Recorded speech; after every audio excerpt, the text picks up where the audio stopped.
आइए आज हम बात करते हैं ऑक्सीजन कंटेंट ऑफ ब्लड। ठीक है, तो ब्लड में कितना ऑक्सीजन होता है ये हम यहाँ पे बात करेंगे। ठीक है, तो देखिए यहाँ पे हम बहुत आसान करके समझाते हैं। सबसे पहले हम ओवरऑल बता दें कि हमारे ब्लड में जो ऑक्सीजन होता है ना, एक ये होता है कि जो हीमोग्लोबिन से बाइंड रहता है। ठीक है, तो हीमोग्लोबिन से जो ऑक्सीजन बाइंड होता है ये होता है ऑक्सीजन, और दूसरा ऑक्सीजन जो ब्लड में होता है ये प्लाज्मा में होता है। ठीक है, तो ये हीमोग्लोबिन से बाइंड नहीं होता बल्कि ये प्लाज्मा में होता है। और एक और इंपॉर्टेंट चीज बताते हैं कि जो हमारी ब्लड में ना ये partial pressure of the oxygen जो बनता है ना, ये इस जो प्लाज्मा में सॉल्युबल ऑक्सीजन होता है ना, इसी से बनता है। ठीक है, तो प्लाज्मा में जो सॉल्युबल ऑक्सीजन होता है यही partial pressure of the oxygen के लिए जिम्मेदार होता है, और ये बहुत ही कम होता है। ठीक है, बहुत ही कम होता है। 1 mmHg पे अगर हम बात करें ना, तो ये देखिए 0.003 ml होता है। ठीक है, तो अगर 1 mmHg का चेंज देखने को मिल रहा है तो इसमें हमको ये 0.003 ml देखने को मिलता है। तो अभी इसका सारा काम लगेगा, हम बताते हैं अभी हम ओवरऑल बता दिए। ठीक है, तो ओवरऑल बता दिए कि दो तरह से होता है कि ऑक्सीजन हीमोग्लोबिन से बाइंड होता है और दूसरा ऑक्सीजन जो होता है प्लाज्मा में डिसॉल्व होता है। ठीक है, तो ये चीज बताएं। तो देखिए यहाँ पे देखिए हम दिखाएं, ये देखिए इधर से हमारे यहाँ पे हम पीछे बात करके आ चुके सारी ना। देखिए हम शुरू कहाँ से करें, यहाँ से शुरू करते हैं। ठीक है, तो देखिए हम यहाँ से शुरू करें, पहले इसको हम घुमा दें तो उसके बाद हम आपको बता दें। साइकिल कंप्लीट कर देते हैं पहले। तो देखिए यहाँ पे जब हम एल्वलाई में आते हैं तो partial pressure of the oxygen जो होता है एल्वलाई में 100 होता है, और यहाँ पे जो डीऑक्सीजनेटेड ब्लड आया इसमें partial pressure of the oxygen जो होता है ये देखिए 40 mmHg होता है। ठीक है, 40 mmHg होता है। फिर यहाँ पे देखिए ये हमको हेल्डेन इफेक्ट देखने को मिलता है। इस वजह से यहाँ पे जो पार्शियल प्रेशर ऑफ ऑक्सीजन होता है ना, इसको 97 नहीं आप 100 मानिए। ठीक है, तो 100 आप मान लीजिए, होता तो 97 बल्कि 95 ही है। ठीक है, 95 ही होता है, लेकिन हम 100 बता रहे हैं ताकि कैलकुलेशन में आपको आसानी हो। और ऐसा क्यों होता है पीछे बता के है कि यहाँ पे आके ये ब्रोंकियल वेन जो होती है, पल्मोनरी वेन मेम्ब्रेन होती है, इस वजह से 100 से घट के 97 आ जाता है, लेकिन हम 100 मान रहे हैं क्योंकि हमको यहाँ पे कैलकुलेशन करना है। ठीक है, तो 100 यहाँ पे सबको हम मान लेते हैं। ठीक है, ताकि आपको कंफ्यूजन ना हो। इसको भी 100 कर लीजिए आप। ठीक है, इसको भी 100 कर लीजिए, और बाकी इधर तो सही है। ठीक है, तो यहाँ पे देखिए हम बताए अब तो साइकिल कंप्लीट करते हैं। तो देखिए यहाँ पे जब इधर से आया तो 100 mmHg यहाँ सेचुरेटेड हो गया, तो 100 mmHg सेचुरेशन हमको यहाँ भी देखने को मिला। ठीक है, तो 100 mmHg पार्शियल प्रेशर यहाँ, 100 mmHg पार्शियल प्रेशर यहाँ, और यहाँ पे देखिए इसके हम बात करें जो ये डीऑक्सीजनेटेड ब्लड आया था, यहाँ पे इसके सेचुरेशन की बात करें, देखिए 75% सेचुरेटेड था। यानी यहाँ पे देखिए 4 अगर पॉकेट है तो 4 पॉकेट में से 3 पॉकेट में ऑक्सीजन था और 1 पॉकेट में ऑक्सीजन नहीं था।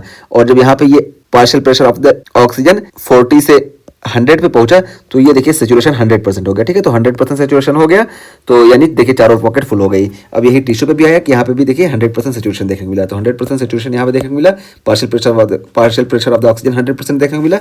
फिर यहाँ पे आके क्या होगा कि हमको बोहर इफेक्ट देखने को मिला। बोहर इफेक्ट देखने की वजह से यहाँ पे कार्बन डाइऑक्साइड जो है ये इसमें लोड हो गया और ऑक्सीजन जो है यहाँ से कम हो गया। तो ऑक्सीजन जब यहाँ से सप्लाई हुआ तो देखिए यहाँ से जो 100% सेचुरेटेड था अब देखिए 75% सेचुरेटेड बटा, यानी 25% ऑक्सीजन जो है यहाँ से ये डिलीवर्ड हो गया। और पार्शियल प्रेशर की बात करें तो देखिए यहाँ पे 100 mmHg था और यहाँ पे 40 mmHg खाली बचा। ठीक है, तो ये 40 mmHg यही सेम चीज़ यहाँ पे हमको एल्वलाई के लेवल पे देखने को मिला। तो ये पूरा हमारा हो गया।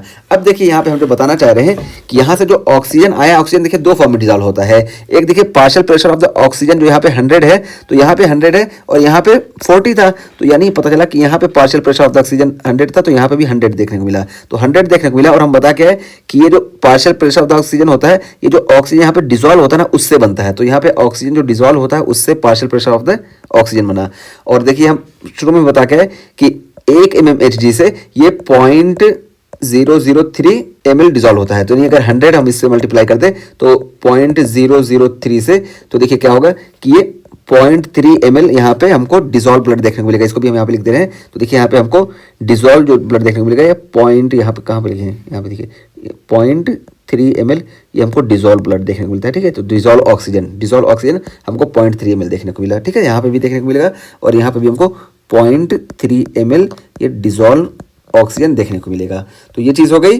और उसके अलावा देखिए यहाँ पे ये तो हो गया 0.3 ml डिसॉल्व ऑक्सीजन, और जबकि ये जो सेचुरेशन है ना, देखिए यहाँ पे 75% सेचुरेटेड था और यहाँ पे 100% सेचुरेटेड हुआ। और यहाँ पे हम बता दें कि हीमोग्लोबिन जब ना, यहाँ पे देखिए हम लिख भी दिए कि देखिए 1 ग्राम हीमोग्लोबिन 1.3 ml ऑफ ऑक्सीजन से बाइंड करती है और जब 100% सेचुरेटेड होती है। तो यहाँ पे देखिए 100% सेचुरेटेड हो गई, और यहाँ पे हम 15 ml मान रहे हैं ना, तो 15 ml पर डेसीलीटर यह नॉर्मल हम एडल्ट में मानते हैं। ठीक है, तो नॉर्मल एडल्ट में इतना मानते हैं, तो यही यहाँ पे हम देखेंगे। तो देखिए अब यहाँ पे जब ऐसा हुआ तो क्या होगा कि 0.3 ml तो डिसॉल्व हो गया और यहाँ पे 100% जब सेचुरेटेड हुआ और हम 15 मान रहे हैं यहाँ पे नॉर्मल, तो ये हमको यानी यहाँ पे देखिए 15 × 1.34, ठीक है, ये हमको देखने को मिलेगा। ठीक है, तो यहाँ पे अभी हम बता दिए, अभी आगे हम इसको पूरा सॉल्व करके दिखा रहे हैं।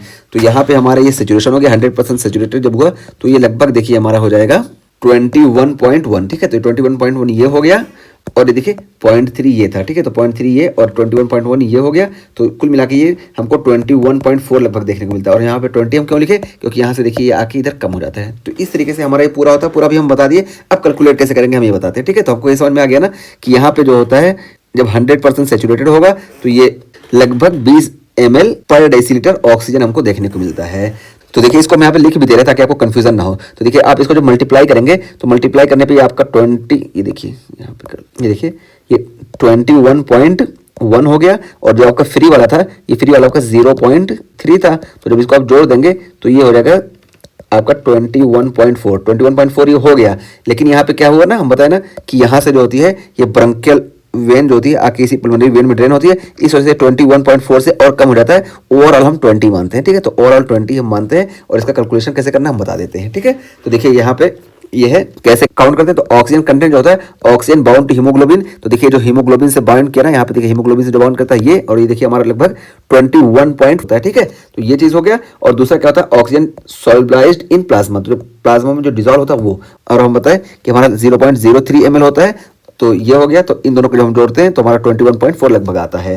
तो देखिए ये इस तरह से, और इसका देखिए फॉर्मूला यहाँ पे बता दिया गया। यहाँ पे ये एक्स्ट्रा चीज जो जोड़ी गई ना, इससे कंफ्यूज नहीं होना है। ये यहाँ पे ना जो ये लाइन बताई गई थी, हम यहाँ बताते हैं ना कि जब 100% सेचुरेटेड होता है तब, तो 100% सेचुरेटेड होगा तो इसको हम फ्रैक्शन में 1 मानते हैं। अगर इससे कम है तो कितने सेचुरेशन पे कितना है इसको हम कैलकुलेट इससे करते हैं। तो जैसे देखिए यहाँ पे हम देखिए वही दिखा है कि 1.34 ये हो गया कि 1 ग्राम ऑफ हीमोग्लोबिन इतना हो गया। और देखिए हीमोग्लोबिन कितना है, 15 ग्राम हम नॉर्मली मानते हैं। देखिए 15 का एग्जांपल लेके चले, कम है तो कम या ज़्यादा है तो ज़्यादा, तो इस तरह से निकालेंगे। और ये कितना सेचुरेटेड है, सेचुरेटेड अगर 100% सेचुरेटेड है तो इसको हम 1 मान लेंगे। ठीक है, तो देखिए यहाँ पे 1 मान ली हम यहाँ पे, और अगर ये कम है तो यहाँ पे हम जैसे 95% है तो 0.95 मान लेंगे, इस तरह से। तो इस तरह से इसको कैलकुलेट करते हैं। तो यहाँ पे देखिए इसको हम कैलकुलेट करके ये निकालिए 21.1, और ये देखिए ये दूसरा वाला जो है कि सोलुबलाइज्ड जो है प्लाज्मा में ये 0.003 इंटू ये mmHg, देखिए यहाँ पे होगा कि partial pressure of the oxygen, वही ना mmHg में, तो कितना ज़्यादा चेंज हो रहा है। तो 100% में जब हम बात करेंगे तो देखिए यहाँ पे हम 0.003 को 100 से मल्टीप्लाई कर दिए, और इसको 21.4 ये हमारा आ गया। तो ये देखिए 21.4 हमारा यहाँ पे आया था, और यहाँ पे बताए थे कि हम 20 क्यों मानते हैं, क्योंकि यहाँ से ब्रंकियल वेन जाती है, इसी में ड्रेन होती है, इस वजह से कम हो जाता है। तो हम राउंड फिगर में 20 मान के चलते हैं। ठीक है, फिर 20 यहाँ आता है, 20 यहीं यहाँ पे भी आएगा, और देखिए यहाँ पे देखिए 100% सेचुरेटेड है, और 20 ml यहाँ पे ऑक्सीजन है। ये बल्कि 100 नहीं होता है, बल्कि 95% सेचुरेटेड होता है, लेकिन हम 100 मान रहे हैं ताकि हमारे लिए समझना आसान रहे, बस समझाने के लिए हमारा मेन चीज़ है। फिर आगे यहाँ पे आएगा, यहाँ पे ऑक्सीजन यूटिलाइज हुआ और कार्बन डाइऑक्साइड निकला, तो ऑक्सीजन यहाँ पे 25% यूटिलाइज हो जाता है। तो देखिए यहाँ से एक पॉकेट खाली हो गई, क्योंकि 4 में से खाली हो गई तो 25% यूटिलाइज हो गया, यानी यहाँ पे 75% ऑक्सीजन सेचुरेशन बचा। और यहाँ पे partial pressure of the oxygen की आप बात करेंगे तो देखिए 40 mmHg ये partial pressure of the oxygen हो गया यहाँ पे, जो कि 100 था। ठीक है, तो देखिए यहाँ पे ये कम हो गया। तो यहाँ पे अब जब निकालेंगे तो यहाँ पे आपको ऑक्सीजन का कंटेंट लगभग 15 ml मिलेगा। ठीक है, आप एक बार कैलकुलेट कर लीजिएगा, यही सेम फार्मूला रख के। ठीक है, तो ये सेम फार्मूला आप पुट करिएगा और आपको सारी चीज़ें बिल्कुल एग्जैक्ट मिल जाएंगी। ठीक है, नियर अबाउट आपको 15 ml पर डेसीलीटर का आपको ऑक्सीजन कंटेंट मिल जाएगा। ठीक है, आप कैलकुलेट करके देख लीजिएगा। और यहाँ पे भी सेम वही चीज़, क्योंकि यहाँ से यहाँ तक सेम चीज़ आई, और फिर यहाँ पे ये चेंजेस देखने को मिलते हैं, जो कि यहाँ से यहाँ देखिए 40 mmHg था, ये 100 mmHg हो गया partial pressure of the oxygen. और ऑक्सीजन कंटेंट जो है ये देखिए यहाँ 15 ml था, यहाँ पे 20 ml पर डेसीलीटर हो गया, और सेचुरेशन यहाँ 75% था, और यहाँ पे देखिए 100% हो गया। ठीक है, तो देखिए यहाँ पे 3 पॉकेट थे, यहाँ पे 4 पॉकेट, ये हम पूरा बता दिए। और कैलकुलेशन आपको करना है तो कैलकुलेशन करके देख लीजिएगा। अब बाकी आइए हम इसका इंटरप्रेशन बता देते हैं क्या है। तो देखिए ये सबसे पहले बताया गया कि SAO क्या है, तो ये देखिए यही है कि percentage saturation of arterial blood with oxygen. तो आर्टेरियल ब्लड कितना ज़्यादा ऑक्सीजन से सेचुरेटेड है उसको। ठीक है, और यहाँ पे देखिए यहाँ पे परसेंट लिखा है, लेकिन हमको यहाँ पे फ्रैक्शन पुट करना होता है। देखिए हम यहाँ पे फ्रैक्शन ही पुट किए हैं। ठीक है, अगर 100% है तो यहाँ पे इसका फ्रैक्शन 1 होगा, और इससे कम है तो पॉइंट में समथिंग होगा। ठीक है, तो ये फ्रैक्शन यहाँ पे हमको पुट करना होता है, इस तरह से हमारा फार्मूला होता है। ये चीज़ हुई। और ये देखिए ये जो हम शुरू में बताया कि 0.003 सॉल्युबिलिटी कांस्टेंट ऑफ ऑक्सीजन, तो ये कहाँ से निकलता है हम बता दिए ना कि 1 mmHg पे जो ऑक्सीजन डिजॉल्व होता है ये 0.003 ही होता है। तो ये हो गया हमारा। और ये देखिए partial pressure of the oxygen in arterial blood, ये हो गया। तो ये सारा हम बता दिए। ठीक है, यहाँ पे लिखा गया था तो सिर्फ उसको एक बार पढ़ दे रहे हैं, बाकी ये पूरा हम क्लियर कर दिए। अब देखिए यहाँ पे क्या बताया गया, यही जो हम बताते हैं कि normally 1 gram of haemoglobin can bind with 1.3 ml। तो देखिए 1.3 ml से बाइंड करती है, इस वजह से तो हम इस फार्मूले का इस्तेमाल किए ना, यहाँ पे देखिए हम बताए थे, यहाँ पे भी बताए थे, ठीक है। तो सारी चीज़ें क्लियर किए हैं।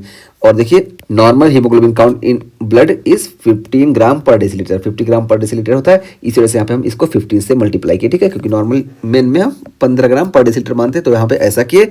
और देखिए क्या है ऑक्सीजन बाइंडिंग कैपेसिटी, तो oxygen binding capacity, oxygen carrying capacity near about 20 ml होती है, ठीक है, पर डेसीलीटर ऑफ ब्लड, ठीक है। तो ब्लड में हमको 20 ml पर डेसीलीटर देखने को मिलता है, ये पूरा हम यहाँ पे कैलकुलेट करके आपको बता दिया कैसे निकलता है।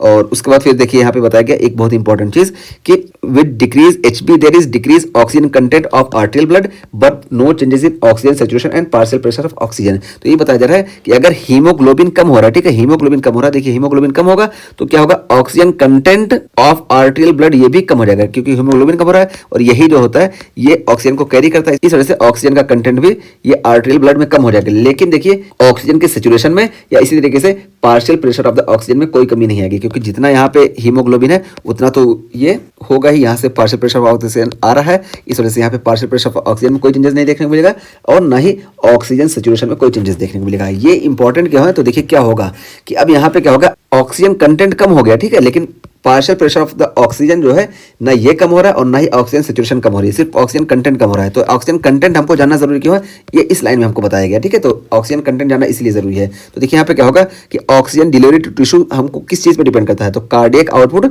Into oxygen content of blood, तो ऑक्सीजन जितना ब्लड में होगा उस हिसाब से डिपेंड करेगा, पार्शियल प्रेशर पे नहीं डिपेंड करता है, ठीक है।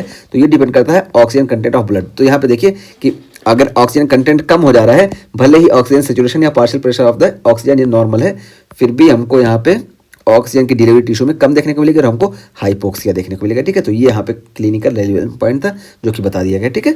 तो बहुत ही आसान चीज़ है कि देखिए यहाँ पे जब हीमोग्लोबिन कम हो जाएगा, तो हीमोग्लोबिन कम हो गया तो ऑक्सीजन जो यहाँ से टिश्यू में जाएगा ये कम जाएगा, लेकिन जितना हीमोग्लोबिन है ये तो सेचुरेटेड अपना प्रॉपर होगा ना, 100% सेचुरेटेड होगा, और यहाँ पे पार्शियल प्रेशर ऑफ ऑक्सीजन 100% तो यहाँ पे भी होगा, तो इसमें सैचुरेशन और पार्शियल प्रेशर में कोई चेंजेस नहीं आएगा, फिर भी हमको हाइपोक्सिया देखने को मिलेगा, यही यहाँ पे बताया गया, ठीक।